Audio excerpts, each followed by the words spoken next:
Oh, I had one dude in San Diego. We were playing Milwaukee, and it was the ninth inning of the game. We're up one. Big double play. I'm going on first, and I go to catch it, and I'm coming with a fist pump right after, and fucking webbing of my glove breaks. And I fist pump, and I look, and I'm like, oh! Next thing, it's all over Jomboy. I get all my comments. Everyone's like, what are you doing? What are you doing? Fucking stink. I'm like, I do. That's 24-hour shutdown period. We'll get back on social media in about 2 days. Yeah.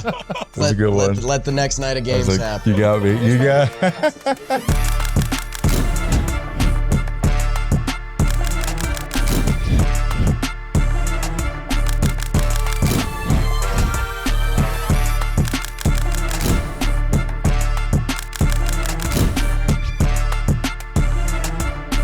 Fellas, I can't thank you enough for coming and giving us some time. I know it's a busy weekend, and you two, especially you, but you as well, obviously, are the busiest men that I've ever been around. And I've got a challenge for you straight away. I've got two guys here that have absolutely no idea about cricket. Mm-hmm. And I want you to give them a quick rundown of an explanation from an American point of view that you've done so well for the last couple of years and introduced this game to a couple of Americans. Okay, first thing, pitchers rotate every at bat, basically. The bowlers rotate. The batter stays up until he gets out. Once he's out, the next guy comes up, then the next guy comes up. So think about it as you hit a ground rule double. You never run, you don't have to run, that's 4 runs. You hit a home run, that's 6 runs. You don't have to actually run it out. If you don't reach the boundary, you just put it in play. You and your partner, now it's running bases like schoolyard, you have to run. That would be 1 run. You run back, 2 runs. Oh. You hit until you're out. And then it's whoever can score the most amount of runs in 120 pitches. So every pitch that you do not score a run off is a win for the defense because you only have a limited amount of pitches to score runs off of. Oh, wow. What's the pitching technique with that? Is it like a heavy ball? Or are they trying to spin it? Because I see that it's like a short hop. They're kind of it's like a baseball. It's harder than a baseball, and it's got 1 seam around the outside, and then they bounce it. So it can't come above waist high on the fly. So it bounces in. They can bounce it up to your head, or deliberately most of the time. That's like it's like a neck ball. Huh. They try to neckball people and then try to get them a little bit antsy and then come in with something fuller length the next delivery. And what's behind the hitter? Whether there's like these sticks or... So there's 3 ways you get out. One is the stumps, those 3 wickets. Yeah. If the ball hits those, you're out. And you're done for the whole game. You never get to come back. So it's a very defensive batting style where you goal number 1 is block those. Goal number 2 is hit it with emphasis. And then the fielders can go wherever they want in the middle of it, shift a lot. So a follow-up question I have is, have you seen the position players, a position player who's be like, oh, I can play cricket. Is there any crossover? Like, yeah, I would say so. I think you would be delayed. Like you wouldn't be good right away, but it's the same skill set as far as batting. Bowling is way different, so I don't think that translates. I go a pitcher and a bowler, probably not. It's different muscles, different movement. But batters, I think, both would translate eventually once you figure it out. Baseball players would have a hard time with the restraint, with like you hit it in the air and they catch it, you're done for the whole day. You're done. That's it. Yeah. And then you can't cross the line, right? Because I've seen some badass plays where the dudes are about to cross the line, they throw it back to their teammate. Like the boundary. When Pete was growing up, it was a wall, but someone got hurt. A lot tougher. Yeah, I was gonna say. So they did this rope on the ground, which allows them to like jump over it and then jump and catch it and throw it back. It's pretty crazy. What's an impalement between friends every now and then? You just lay on the fence, get a couple of stitches. When Pete was growing up. Where did that initial passion come from? Obviously, time in Australia, but it's carried on to even now. Yeah, it was when my son was born. I was in the hospital, and the only thing on was the World Cup. Right. So that's was that just a rekindling of a, or you just fell in love with it for the first time? I had never watched like a full game. I played in the schoolyard when I lived in Australia, and I watched the documentary about the Australian team, and then that Australian team was doing well. So I kind of knew the names of the players from watching the Amazon documentary, or Doco. Yeah, Doco. As Pete would say. Yeah. Doco. And then I liked it and watched it. And then cricket's weird because the franchise leagues, it's just like as soon as this one ends, okay, now this one starts, now this one starts. And it's the best players just like traveling around. It's different, yeah. Jake, you a cricket guy? I am now. It's funny when we were originally. So again, like Jimmy said, how old's James now? 2.5. Yeah. So cricket cricket wasn't there, and then cricket was there a lot, and I was like, okay, so what's going on? Yeah. And it was funny, like when we were talking to whether cricket companies or MLC that's starting in the States, a couple of our original ideas, like Jimmy's locked in. Like there's a ton of strategy. This is what I'd add to the cricket stuff. Ton of strategy. The mood swings are crazy. Like you think you're killing it, but then if your star player gets out, it's like, oh shoot. So like, and that's some of the chords that it hits with him. But like some of our early pitches to companies were like, all right, Jimmy's got it. Like he's the American cricket guy.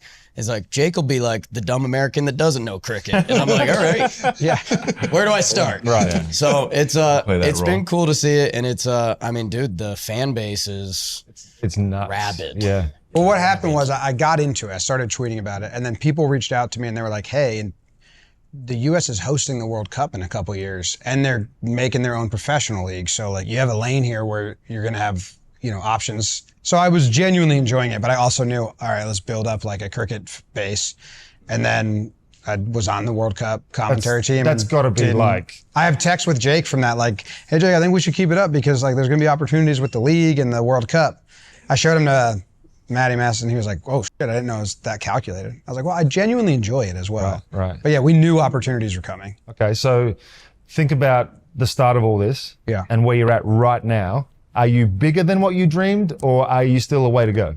Probably right now is right where I probably would have big scale dreamed. Yeah. The Or what- initial dream somewhere in this area code. But Yeah. again, the fact that this is year 7 now, and I guess, we kind of got here, again, it's always growing, but like we got to this point a couple years ago. That was insane.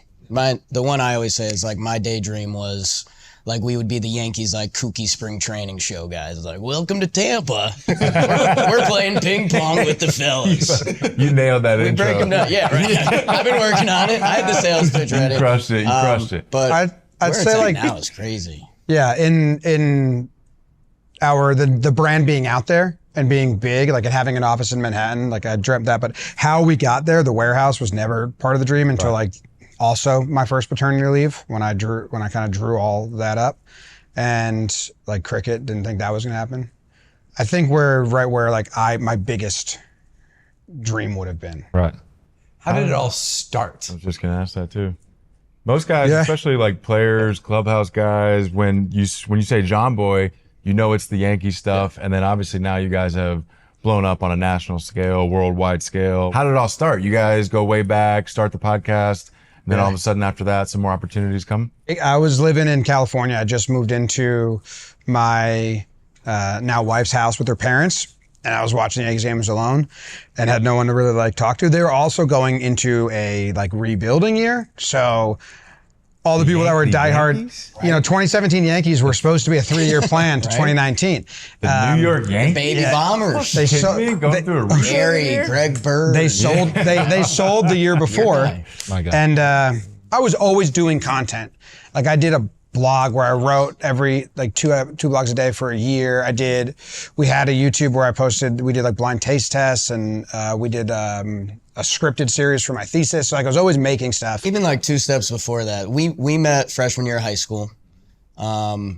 And we'll see if we want to dive into that further, but we played baseball. Like we lived oddly the way our town is set up. We were like 50 minutes apart, like driving, and that's before we had licenses. So my mom it's like half a joke, half not a joke. My mom was like, you kind of don't have friends in that part of town. Like the first time I remember the first time It's a tough commute. we did a sleepover at one of our buddies' houses out there. It was like there was a game in that town, like slept over on the way back, and then like it was like a travel. Anyways, I couldn't get rides home from school if I missed the bus. People would be like, Yeah. no, It I'm was not like going to exit apartments. 13. During the Florida spring sticks. training. Yeah, no kidding. but Jimmy was also like, if we were doing something, we're doing something, and that's like from his family. Like there's backyard wiffle ball games that he was filming and editing for the birds. I don't. For, Yeah, for me. that was just for him. And then even so, we end up linking up again in college. Jimmy transferred to where I went, Central Connecticut State, Ricky Batalico Field. Shout out. And a shout out, apply. And that's where we started really going nuts. But even like we would just do silly stuff. We were in a house with a bunch of dudes, and there was, if we were doing something like, should we film it or should we add to it? And that's, as you've now seen, that's where it goes. Yeah. So I was always doing content and wanted it to do something. Like I never got a real job because then I would kill my hobby or like the potential. But I was getting older, so it was starting to come to a head. And then I thought, well, I like baseball the most out of anything I like, so I announced it to my girlfriend, and I think my mom said, I'm gonna tweet about the Yankees every single game and try to grow an account. And then when I got to 1,000 followers, shouldn't seem like a lot, I was like, that's enough people, let's start a podcast. What year was that? 2017. So the Yankees were good. They weren't supposed to be good, and then they pick up all the steam. They go to a deep playoff run. Jake joins the show in like episode 3 because I was talking to myself and I was boring. So we were pretty, like we did series recaps, and then for the playoffs, we did after every game, we just did a recap.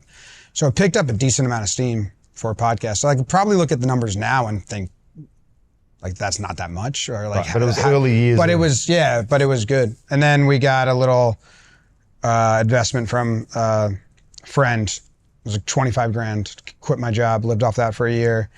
Did that, and then I tried to grow it into like all these other shows, and we did so much. And then Jake got laid off at the end of 2018. Fired.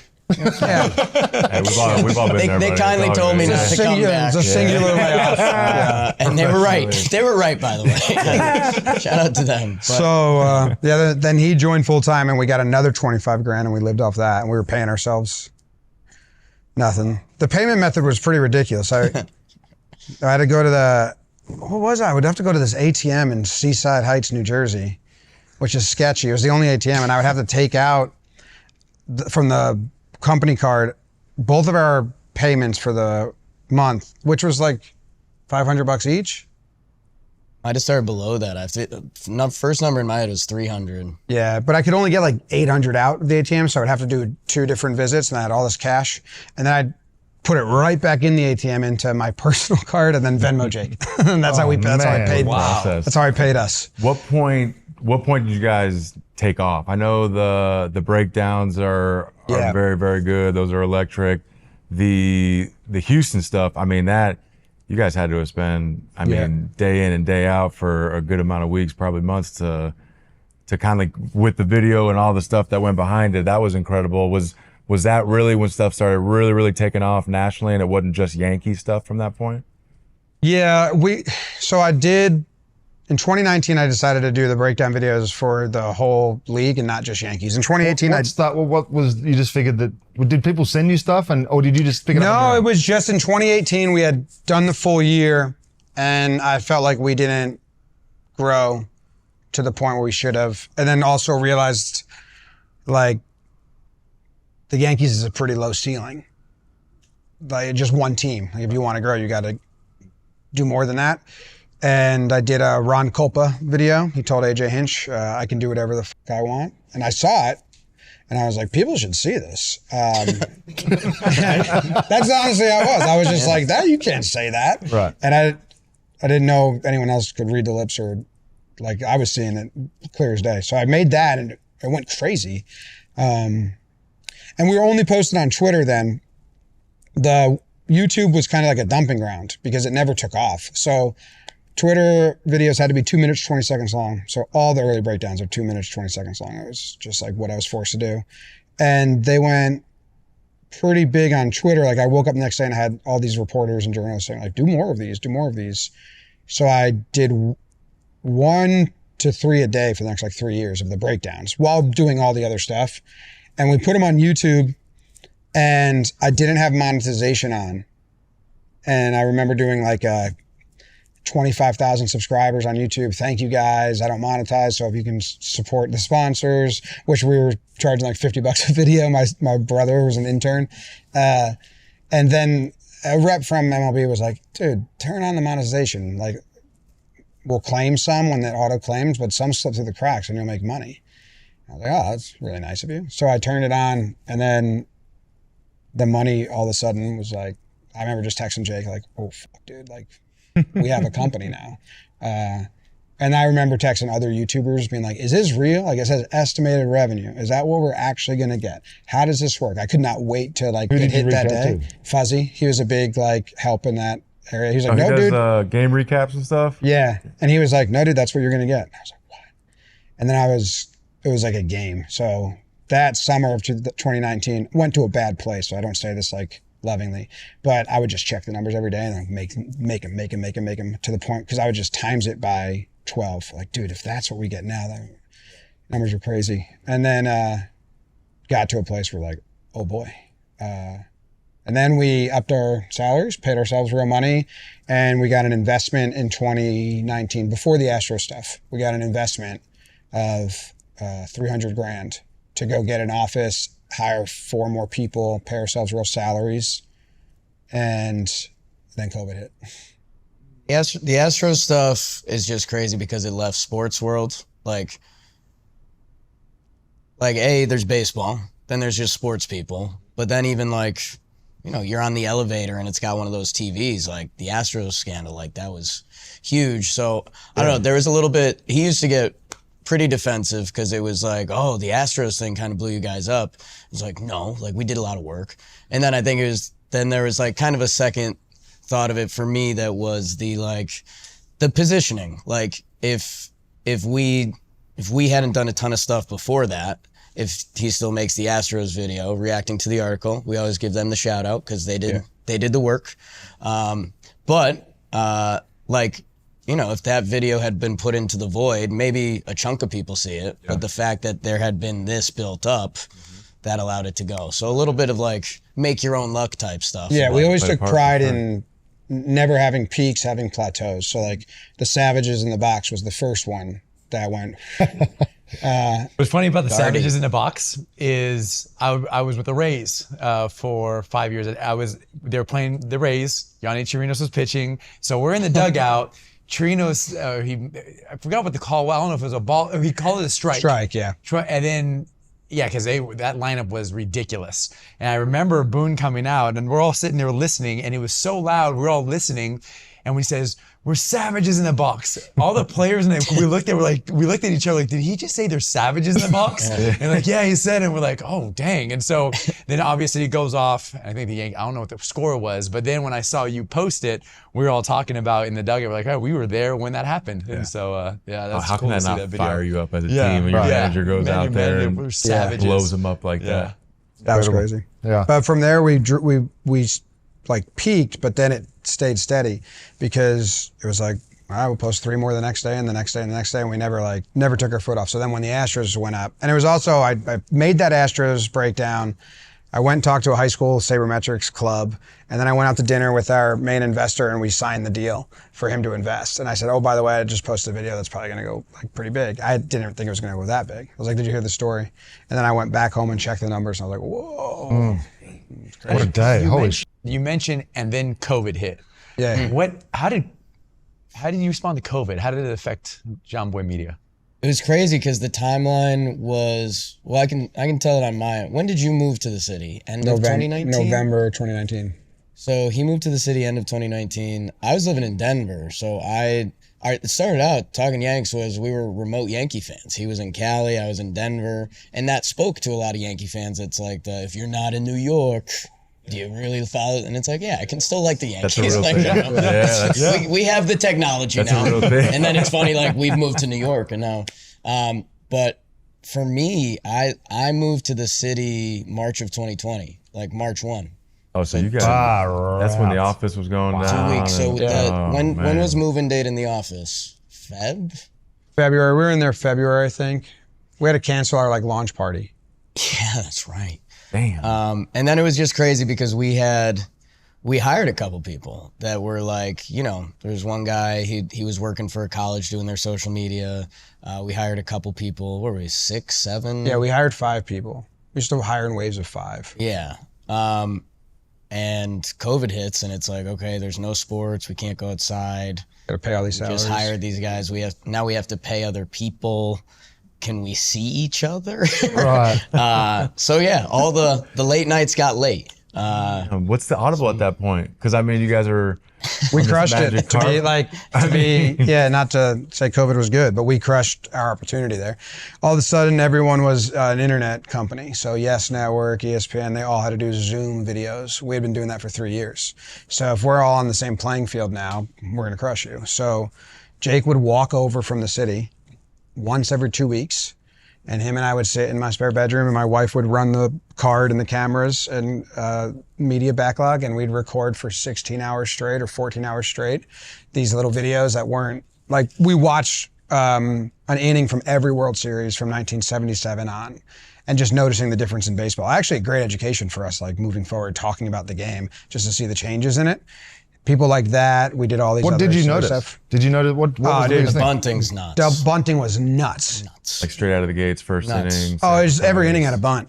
Yeah. Because essentially the two-hole hitter was that guy to get him over, Runner on right? first, you're bunting. Right. Oh, it's right. Set double, the table. It's just double wild. barrel action Like in the good bullpen. players too. All day It'd be long. like, Yeah. All day long. So I thought I had it bad, and that's not even Never close. saw a guy warm up by himself in the bullpen. Righty and lefty, both up. We were just like, damn, double barrel every single time. Wow. Yeah. Hold on, what Most bullpens innings had was to- that? Well, we were watch big moments. Okay, of oh, big right, games, okay. not just like the 1 and 2. You know, Sure. it'd be like the big rally or this big, Got it, like got the it. final like inning. So they were all hands on deck. So it was not like a regular season comparison. But yeah, I remember bunting, and then kind of like the swagger of players was always there. Like yeah, guys were still. we were like, pimping home we're runs. like, this is that's such dude, BS. pitchers were screaming at guys after strikeouts. Batters were pimping. There was a guy in the Red Sox who he pissed on a ball in a playoff game. I want to say it was like the Bucky Dent, or no, not Bucky Dent. Forget who it was. Bill Buckner game. I just remember But, oh my Andujar, God. the Cardinals reliever or Reds, Andujar. yeah. He was like cursing people out, like screaming and stuff. We're Really? like, dude, so this is just the same conversation for years. So yeah, but Jake would come over, we'd record all of that, we'd send it to our editors who were all remote and our social team for clipping. That'd be 2 weeks worth of work. And then I was making breakdowns. I started a morning show every single morning. So we just did a ton. And then I remember when the season got announced, it was 60 days. I was getting a car, remember? We were stuck in that car. Oh my God. Yeah, in the Bronx. I got it ready, supposed to be done, and then it took Felt like a prank TV show. yeah, that guy's name was Willie Whips from the Bronx. Shout out ad. Central Connecticut State and Willie Whips. Dude, and we were like, hey, 60 days, like we got to crush this. Yeah. We got to do as best we can. And we sat there and mapped it out. We did the most insane amount of content in that 60-game season that you'll ever see. Like, we did 4 Talking Yanks a week, full eps, so it's an hour and 15-minute episodes. We did 4 Talking Baseball eps a week. Me and you did recaps. Trev did voicemails and topics, so it's 4. We did Yankees pregame show every day before every single game. We did Talking Baseball pregame show every day for every game. So you're talking about 5 to 10, then 18 episodes, and that's just baseball coverage, because then I did a breakdown a day minimum. I did morning every single morning. You did Wake and Jake every morning. So now I remember counting it. It was like I did 30 episodes a week for that whole run, and it 6x'd our company and revenue. There had to have been some kind of panic. I mean, you guys are just opening this office, you move, and then COVID happens.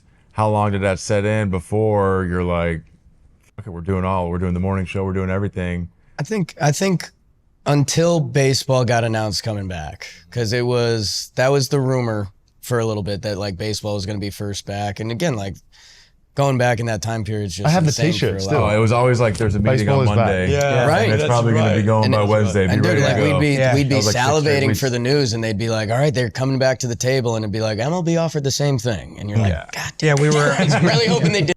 we were the number one labor pod Yeah, in the number nation. one labor pod in the nation. I think once baseball came back, you know, we knew at that point, like, hey, let's almost give us a fair shot. Like even when we got that first investment, it was like, all right, like let's give it hell. You know, there's some belief in ourselves, but we don't know where it's gonna land. And then like once that came back on, we're like, all right, like it's a fair fight again. Like we're just Yeah, but I pulled a muscle in my neck. I was having a bad time with COVID. I was having a bad time. Big sneeze got me. Welcome to COVID. probably a day of like actual panic when I looked at the payroll. And then it was just head down, just do it, and it'll happen. And we've just been fortunate. Just keep working and let luck find you. And we got like a DraftKings deal in the middle of that. You and I negotiated a Roosevelt's deal up to like the highest we ever got. And I remember our investor calling us, like it was like a sad call, like checking in. She was checking in like, hey, how's it going? It was tough. And I said, oh yeah, we're looking good. We're going to do this in revenue this month. She goes, what? I said, yeah, we got 2 big deals. He goes, hold up. And I'm going to email everyone on the investment team. And I was like, I had no understanding. That's good, bad. I was like, we're just doing the work and getting the deals. And he was like, this is incredible. And then we, on that evaluation, we raised $5 million after that season. No, we were gonna raise that season. We said, nuh-uh. I said, no, give us a full 162 and let us get this revenue really up, and then we'll raise on that evaluation, and that's what we did. So then we got 2021 season. At the end of that, we raised around $5 million to get the new office in the warehouse. Double down. Where did the warehouse idea? We were going at that point. We were going at that point. I love that. The warehouse idea. Where? Because if you look at the transformation, how did you let him talk you into that? Warehouse. That's kind of how it works. Warehouse was originally, so we got a deal with Blitzball, and they were going to send us to Denver. You were there to play with like pro Blitzball players. Guys that play all the time, we were like, well, let's not look like idiots. So we would go to the alleyway behind the Bronx, and we would play games of just one-on-one called back alley at bats. They did crazy. They would get like 200K views an episode. And it was just like mic'd up, ridiculous, me and Jake taking things too seriously. We got kicked out of the alley. They gave us some passionate speeches. We really need you guys to stop. Like people in the building were like, hey, if you guys play Blitzball again, we're gonna lose our jobs. Yeah, Mario. Need you to stop. He liked us. Mario. And then we were like, also like inventory. There's some other reasons that we were kind of thinking about, and Jake was like, why don't we get a warehouse and play in the warehouse? And the math on it, if we were to average 200K the rest of the way views, and what a warehouse costs in the middle of COVID, like at the end of COVID, they weren't being. Sure. It was like boy math kicked in, and we did a couple outside recordings because we got kicked out of the alley. So we're like, okay, you jump to like, let's do baseball stands, or we had some connections at that point, and then the money that we had coming in for our Blitzball stuff was more than enough to get a space, and I think the one that light bulb went off, but we recorded with We Got Ice, who are 2 guys that work for us. They're really funny. They got the kids. They're funny dudes. And we recorded outside. I think we started with 4 cameras, and by the end of the game, we were down to 1 just because we were outside and batteries are dying. Yeah, we couldn't be in the alley anymore, so we took it on the road. So we were to go. We played at Hudson Valley Renegade Stadium. That's where we met K-Mac and Bossy. Milwaukee Brewers let us play. That's where we met Vinny. Yeah. He was like he did the post game. We were like scrambling for Trev to get a teammate. We played at Todd Frazier's batting cage. That's where we met Nikki. Played We Got Ice at like some random abandoned building in Sleepy Hollow because it was coming out on Halloween. And then we played with Canobio, has a field in his backyard. That's how we met him. And then there's some others. I'm blanking. We played at the old Yankee Stadium, but it was a mess. It was so hot. The wind stinks for throwing those things. And we were like, we can't do this as a production anymore. Like, we can't travel every week. It ruins everything. So we found a warehouse, and we didn't have actually an actual vision for it. We were just going to do the videos that we do, but we wanted to kick it off with the tournament and invite everyone that we had met along the way. So we invited We Got Ice. We invited Canobio. We invited K-Mac and Bossy for a tournament. And that was all we had. And then I was on paternity leave. And then I was like, I was just writing. My wife was in labor for like 3 days, and I was just sitting in the room. Like, I can't help.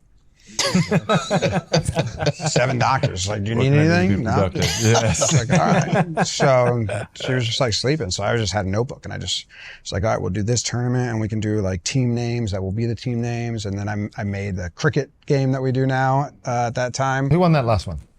Is that out? Yeah, it's out. I've watched it lots of times. Turned out the one former leg. pitcher can throw. Yeah. Oh, there you go. All we need to do is hurt a We'll show you the hamstring. highlights. Before, I'll after, send it all to you. Before, after the banana outing. Well before. Yeah. Some great highlights, some great celebrations. Yes. So that's when I kind of had this. Celebrate. I had the full vision of it then, and I was walking around the office, and everyone was looking at me like I was crazy, and I just kept saying, "Slam balls on TNT, and spike balls on ESPN. Why can't blitzball be on TV?" Right. And that was my line to everyone. They're like, "All right, Jimmy." And then the editors gave it to me. I was like, "Nope, it's got to be better. This is going to be a TV show. It's not a YouTube video. It's a TV show." And we went. So the most I ever worked was on that first tournament to say, this is what it needs to be for the rest of them, polished, and the branding of the jerseys. We sold jerseys after that first one. I went crazy. And then, Jack Davis came and he saw me and working on it. He's like, "Oh my God, I fucking get it now." You just said something really interesting. I was reading a book and they were talking about founders and CEOs of these incredible companies. And Edward Land, he was the one who created Polaroid. And his 4-year-old daughter was frustrated. He would take pictures and she's like, "Why can't I hold the picture in my hand now?" And her dad's like, "Oh, you just can't." She goes, "Why not?" And he's like, "Yeah, why not? Why can't I take a picture and we hold it in our hands?" A few minutes later, and he created Polaroid. They go on to say Steve Jobs, he asked the question, he goes, "Why can't everybody have a computer? Why not? If no one's done it, we're gonna be the ones to do it." And what you just said was awesome. You're like, why can't we be on TV and do all these things? And they say these visionaries, they ask those curious questions. Why not? Why can't we do this? Let's go figure out how to do it. And so with that, what's next for Jomboy? Where's this going? That's the hardest thing to answer, especially when you talk to investors and all that, because the ceiling's up there and I have I don't know which way we're going to go. So things get presented to us and we just keep grabbing them and doing them, but Our answers end up sounding a little corny. Yeah. It's grow, it's find the right people and stuff like that. That's Which I not know corny. That's what everybody's looking for right now. right, right. But that's kind of what it is, you know? So a year ago, I wouldn't have said Cricket World Cup is going to be a big avenue for us to expand. Obviously, I thought we would get into cricket, but things pop up, just be available. That's the biggest thing actually this year is trying to scale down so we are available for the next big thing and not, because we got to a point where I told you we were doing 30 shows and we had no time to do anything else, anything new, to manage the employees, to help out with decisions. We were just in studio and it was really tied down. So we kind of had to start shedding some that weren't the biggest and move more time. And this year with doing the Cricket World Cup or doing the All-Star and some of these big events was hey, we need to make ourselves more available so when the next big opportunity comes, we can jump on it and not be nah, we're busy doing what we already do, because we got to be available to do that. Olympics 28. I want to put that on the board. I want to get involved in that. Good luck. LA there you is go. going to have some baseball involved. That's the easy in. Yeah. And then we'll do the other stuff. I don't know. I would be interested to hear both of your guys' take on this. Is there any kind of perspective change, especially talking baseball, working with guys like Plouffe and working with a lot more players, current players now, and then you guys yourself having some success? I'm sure there's people all over the internet that, are constantly hating on what you guys are doing, and, they're pretty negative on whatever you guys are coming out with. Is there any kind of perspective change from first starting to having some success now and feeling some of that hate? How do you deal with it? And did you guys ever feel that kind of switch? I've always been pretty good at it. I can let it roll off decently. Everyone has their moments, and it's funny. We used to do things in couple month cycles where it's oh, you took the bait from that person because you were pissed off. 6 months later, I took the bait from that person. 6 months later, someone else took the bait. I think the toughest part of maybe what's in there is there was a point. Our community is awesome. Jimmy talked about our first blitzball tournament, and we sold fake jerseys, right? These jerseys didn't exist, but people are looking for a way to support us, and they like what they do. That they did, and that's awesome. That there's a certain point, and I don't know if it was 50K followers on Twitter, 100K followers on Twitter. At a certain point, it's too big that you spend so much time engaging to build that audience, and it's conversation and it's good and blah, blah. And then there's a certain point where you can't keep up, huh? It's too big, and you have a couple moments that break you, that, the wrong troll clips you up and you took the cheese, and your next 24 hours on Twitter are going to be a bad time. That I don't know. I think that was the biggest hurdle that changed, that it was just like engage, grow, let's have a good conversation. And then there's a certain point where it's just like, it's too big, which again is a good problem, but it's like, damn. Are you cool with sharing one of the moments where you grabbed the bait and you regret it? Oh God, let's see. What are some of the good ones? I mean, these little fuckers used to put me in this. Because, we built it by responding to everyone. Yeah. And that's what I tell anyone that's trying to start. You got 5 people that listen to you, treat them like royalty, because then they're going to tell their friends. So there's these group of little kids that were trolls on Twitter that would put me in a group chat with them, on DM group chat. Because I kept my DMs open because I talked to everyone. And then they would let me see their plan of attack. Everyone responded, he's a racist, in 3, 2, 1. And then my replies to my next tweet. And then people would be like, what? What are you talking about? This. And they'd be like, ha, got you, Jomboy.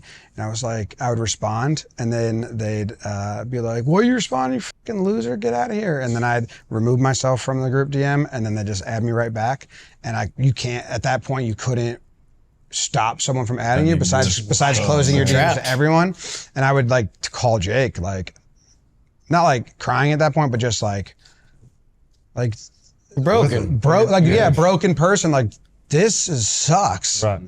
I'm not big enough to deal with this yet. Like, it was, but they would just do it. And it was like real vile, mean shit. And you would just see, and they still do that. Like, I still see when our company puts something out and we're trying to teach our employees, like, hey, this is what some people do, and it's not a real opinion. It's like targeted troll hate that exists amongst these little kids. If you have a Twitter profile that's not a picture of yourself and it's not a real name, I just instantly mute you. Like, I don't care if you're being nice or mean. I just see it and I go, no, I don't want that. I really like engaging with people and talking. So when that went away, it was like real shitty. I was bad at it for a while. I would get really upset. But in like this last year, I had 2 kids now. I had too much other stuff going on. I don't even really read the comments, which stinks. How do you find time for the, like, I feel like you post content at 4 a.m. on the way to the office. You'll post content at all hours of the night with the kids. Like, where's the balance come from, and how have you found that balance, or have you found that balance? I don't know. Always working on it, and then like talking with Katie and then correcting it and figuring it out. My hobby is my job. So that was hard. I'd be like, Katie, remember I would go work a 9 to 5 and I'd come home and I'd make videos for fun. And that was like my sitting on the couch downtime, was making these videos and watching sports. It's like, just because it's my job 9 to 5, it's still my like relaxed time. Like, we just did the Q&A for 4 hours at a Q&A, and all I wanted to do was go sit and like slowly and silently edit a video, because that's my happy place. Yeah. So, but that gets misconstrued for always working. And I'm like, well, I don't know. I am, but so I don't know. It was a struggle for me for a little while, because that's my guy. You know that. And that, like, the math wasn't math. And like, I laid out some of my math efforts before, and the hours weren't lining up. And it is tough, because again, wiffle ball games in the backyard, I used to record and dice up, and that's what he likes. That it's, for me, I tried to fight back a little bit. And then I kind of had that same realization where it's like, that is tricky, because he likes doing it. So I think it's, if it's the fun stuff, that's good. That's the fun stuff. It's a silly video of guts or something like that we're doing. But if it's the real work, then that's the line, and that's kind of the struggle. Yeah, I did see one video. It was like your full day doing a breakdown, and kind of, that's an all day type of deal. Have you kind of simplified that process? I mean, I know at least in the breakdown, it looked like it was pretty much all day. Got up, commute to work, did the editing, all that type of thing. Yeah, they're like an hour for every minute that they are. We've simplified. What? Yeah, that's very normal for editing. Usually an hour to a minute. if it's like a heavily edited thing. There's lip reading, it's more. Like a podcast isn't. Was that because always something you could do, or did you do lip reading training with just looking at yourself in the mirror? No, I don't know. I just could always do it. I just gotten better now that I do it all the time. But It's hard work. yeah, Run it sometimes back. I can't figure it out. Run it back. Constantly, huh? Run it back. Yeah, sometimes there's a word I can't figure out. I'm like, fuck. And then other times I get it right away. But yeah, recently we've just had some people, like once I record it, like someone else pieces the end together, and people are prepping it for me now, which is like, has really helped. But the actual edit is still the same because I just watch it a lot, and people think I'm talking over a highlight, but I'm like manicuring a storyline of like, I take both broadcasts, all the replays they show, and I rearrange it. So people think I have like secret footage, but I don't. You just didn't get to see it in that order because you saw all the replays out of order later on in the game. Right, all right. Have you ever had a player reach out and give you feedback on your lip reading on him, either good or bad? No, the only one that I've had good a lot, Yeah, or like, that's what I said. Yeah. Or like, yeah. Ramon Laureano. Ramon Laureano did tell me I got something wrong. He Is that when he said, charged the dugout? he said, no, it was, The coach brought him on. Houston. No, it was earlier than that because this was Okay. this was right after it happened because Bregman was supposed to be the player there, and then he cut all his appearances. We were at an Easton event, so Laureano came. He said, "I didn't call him a pussy. I called him a pussy boy."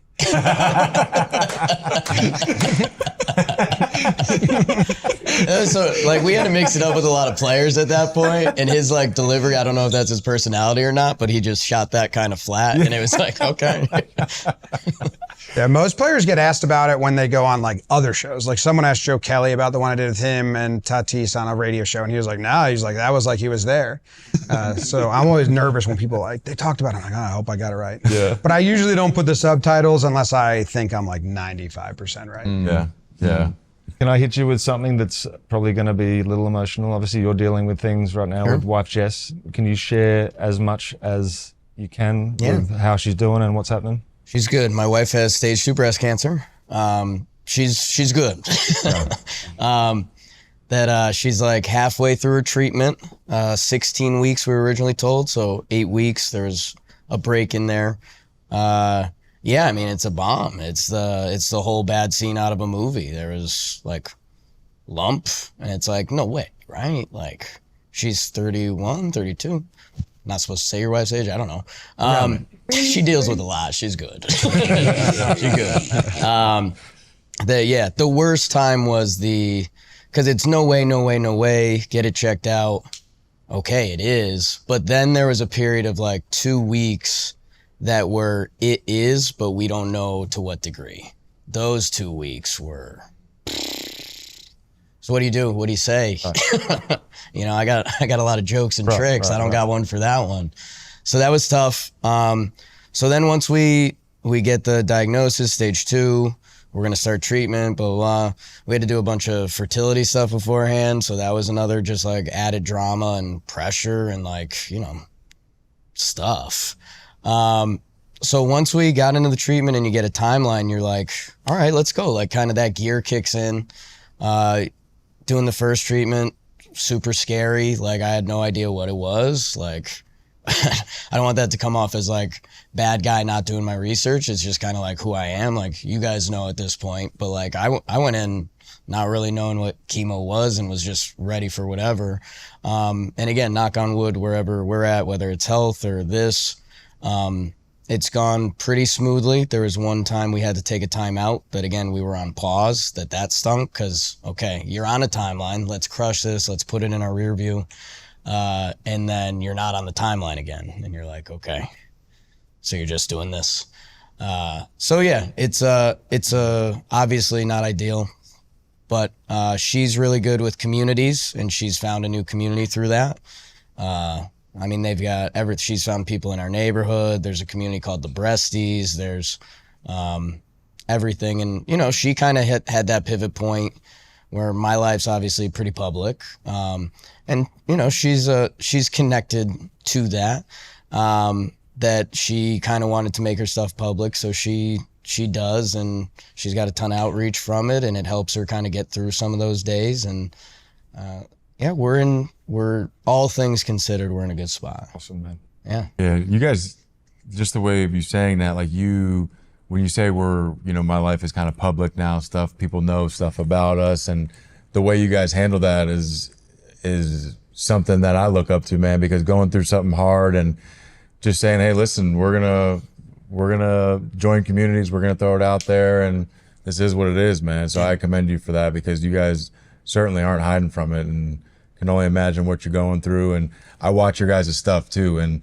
I didn't know that beforehand, and I will say this, genuinely, I couldn't tell by your performances on air, and that says a lot, man. So yeah, commend both you, and especially you, on that situation. Well, it's one of those things, like I'm a sports guy. Like that's my hobby. Despite the height, Yeah. you're still a sports guy? Still a sports guy. Right, okay. Still a sports Yeah, guy. okay.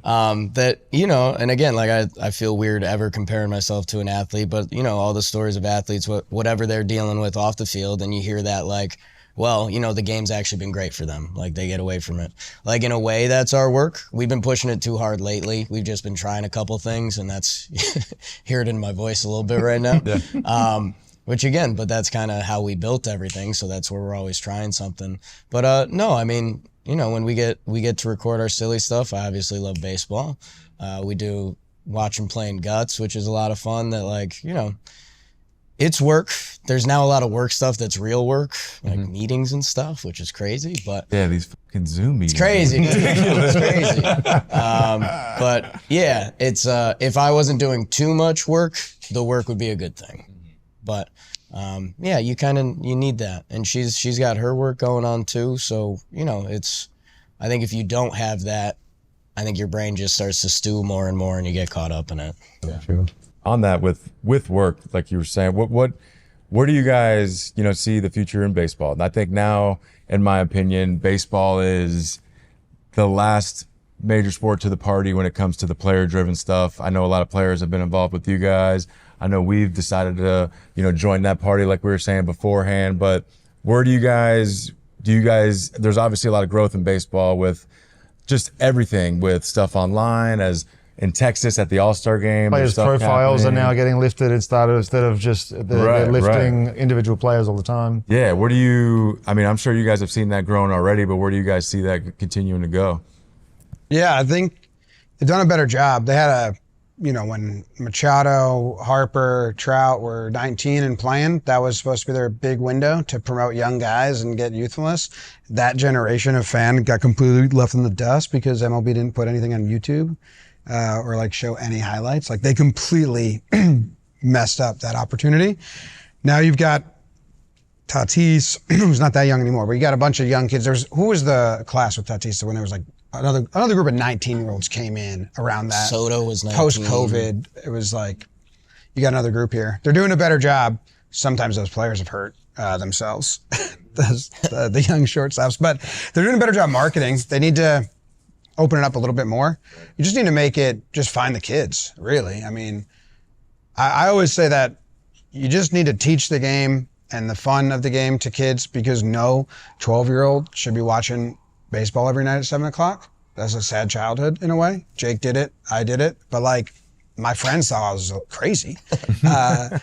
Just be there for when they become adults. And they're like, I like this sport. And now I'm eating dinner and I'm done. So I'll just watch it every night because I work a 9 to 5 and I need to go brain dead for a little bit. But you got to get the kids to enjoy playing the game, understanding the game, and look up to some idols and some role models. Like, my brother's 10 years younger than me, and they just completely skipped his generation of fandom. Like, they did not, he didn't watch TV. And he didn't go to MLB.com/videos. So he never saw highlights. And I used to ask his friends all the time, like, when's the last time you saw a baseball highlight? And they'd be like, and up until 2017, you couldn't put them on Twitter. You couldn't put them on Instagram. You couldn't put them on Facebook. You couldn't put them anywhere where kids were. So they know that. If you talk to them, they are aware that they botched that. And they're trying to do better. And that's great, because I think they have done some stuff that's better now. But rules, teams, like, none of that matters. Just put your stuff where kids' eyes are. And that was the NBA revolution a little bit. Like, they killed social media. And best dunks, look at this 3-point shot. You saw it. You saw it on every platform. I think the other thing, and this is a Jomboy theory that I've adapted, like you should lose baseball for a little bit, which sounds weird and like a bad business model. But when you're like 18 to 22, 24, like you're doing a lot of stuff. You're going to school, or you're starting your career, you're doing whatever that like you shouldn't be thrown on the game every night at 7 p.m. Like you just shouldn't. That's a weird thing to market towards, but get the kids, get them hooked young, and then bring them back. And that's, we were at Fanatics Fest all weekend, and that's kind of the number one guys around our age. I'd say that's the line we get the most is like, yeah, I was kind of out on baseball, but I saw that breakdown, or I listened to that episode of Talking Baseball, and it's like, now I'm back in. So like for that generation, kind of the missed generation, I think that's where we've cleaned up. Because they said, I mean, I don't know what you heard when you were playing, but like, baseball is getting old, right? Like, their baseball doesn't have young fans. Like the YouTube numbers would tell you differently. So yeah, they kind of getting old and salty, and right now we release. That was my role, the old salty Bulls guy. Good. We still talking baseball or What? Oh man! No. Speaking of that, last thing, 'cause I know you guys have had a busy day. How cool is it? Yankees were your team. Now you're talking with Booney all the time. So how cool is it having that, being on Yes Network, and we're gonna tell Booney to put Judge 2 and Soto 3, or what are we gonna clean that up before October? What's your guys' What's your opinion on that? Come on. I go Soto 1, Judge 2. Ooh, Soto 1, Judge 2. That's how the Dodgers do it. That's how the Phillies do it. Get your best hitters up. They have no leadoff hitter, and they've tried 5 different leadoff hitters, and Soto's not coming up with anyone on base ever. Have you mentioned that to Aaron? Yeah. And how does he feel about that? He doesn't want to lose the RBIs from Judge, and wants to. He mentions that he gives the thought credit, and you have to, because the Dodgers do that. Mookie went out and they just slid Ohtani up. It's the only way to protect him. And then, obviously the Phillies do it with Schwarber as well. So he didn't like to say that's. He just said like, the tone was, I want to find what Soto and Judge are doing is so special. They're so scared to ruin that they'd love if Verdugo went nuts for a month or Glaber goes nuts for a month. Allergic to batting gloves? I don't know, man. I haven't looked into that one yet. I heard a rumor there was tattoo ink. Well, no. There's the Cobalt and the Comite.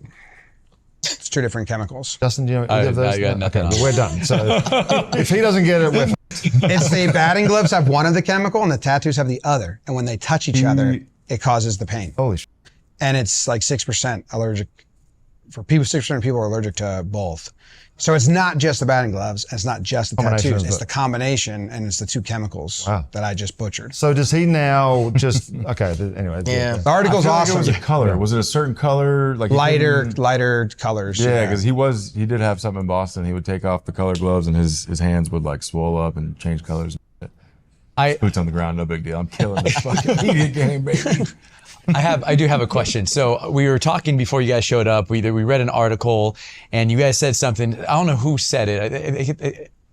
Basically, you said it's easy to put people down. It's easy to be negative, but to be funny and lighthearted and make it fun, that's the way you wanted to do it. With all the content you've created, do you have any standout, memorable, funny ones that you'll always remember, you just love, you got good feedback from the fans? What were some of your favorite funny ones?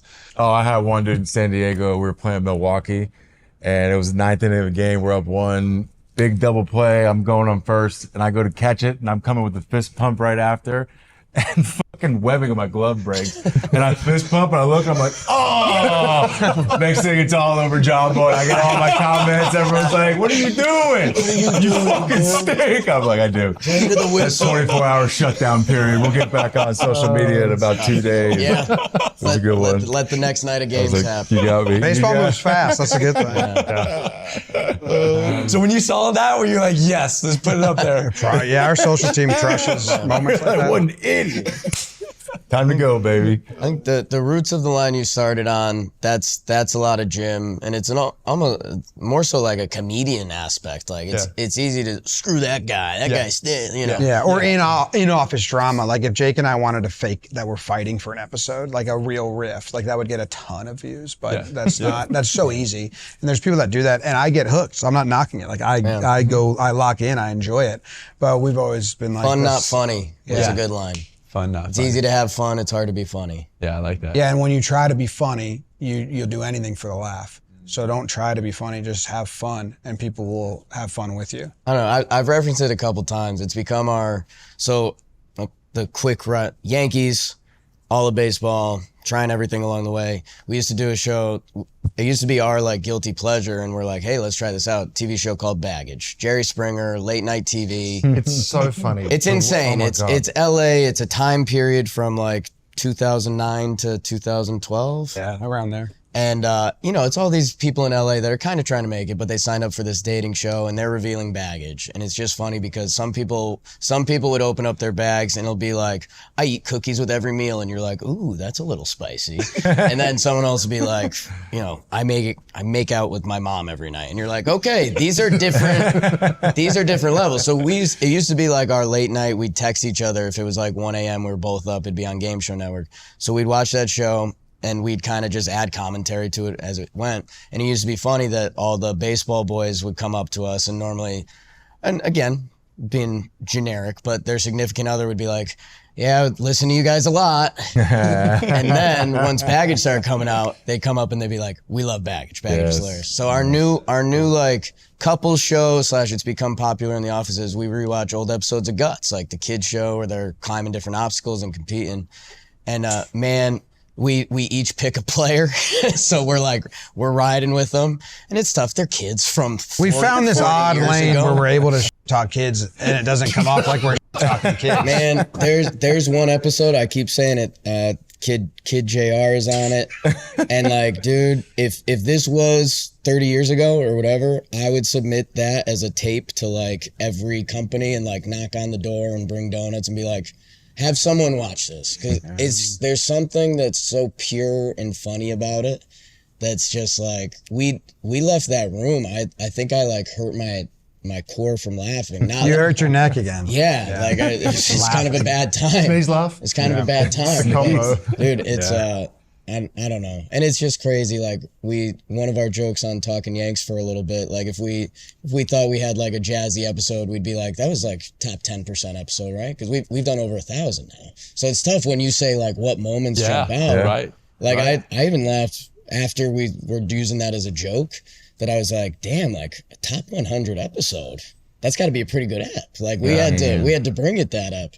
So Yeah. I don't know. We've done so much, man. Joe's Dolphin came to mind. Yeah, We fun. we got pictures of our buddy Joe's swimming with dolphins, and they were kissing each other.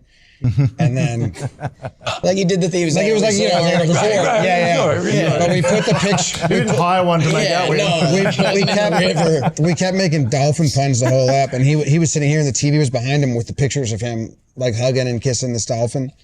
And then he was like, "Why you guys keep doing this dolphin stuff?" And he's like, no, I've never hung out with. I've never hung out with a dolphin. And he's like, "Wait, I did." I said, "Did you ever kiss that dolphin?" And he was like, "No." And I said, "Turn around." The next picture is the dolphin just giving him one of those gentle. That was like one of the moments that was when it's hard for the Yankees podcast to have a moment that goes beyond like sports and comedy, but the tweet of that just kind of went into like the world. Like, this is funny because he slow turns. He's like, "Well, what?" Oh, Josie's famous. got it. I love Josie's that. famous for being the guy in right field during a Yankees game, filming himself for a final out. The Devers, the Devers. first Devers Chapman homer. That's Joe's in the bleachers. Let's Yeah. go. So blah, blah, amazing. blah. And then his face just drops when the home run. It's What great. was it? 20-year-old Devers takes Yeah. Chapman opposite field at Yankee Stadium. And he just went ballistic after that. And then Joe's is one of a kind too. Holy cow! I gotta check these out. Is Pete's contract incentive based? Because I saw this guy's fucking most popular player, That's true. MVP, Yeah. Good champion, point. all this Good stuff. point. Yeah. We've always been pretty awful at contracts. I don't even know what my contract is, so that's where we're at. That's So, just yeah. honest. That's how we started the whole thing. It was Yeah. like I slid into your DMs, gave you a little bit of a hey, how you doing? And Too many then- pictures, Yeah. but- Well, sorry, Got Mandy. to see everything, Mandy.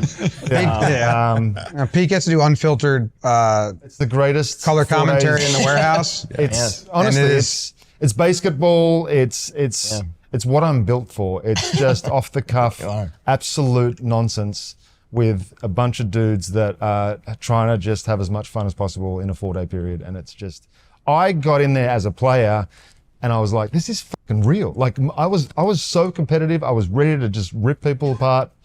You saw me. And there's something about that warehouse. You get cricket guys that come in, you get big leaguers that come in, and there's something about getting into that warehouse that it's all of a sudden you walk in, you're like, what the fuck is this going to be? And then by the time you leave, you're like, that was sick.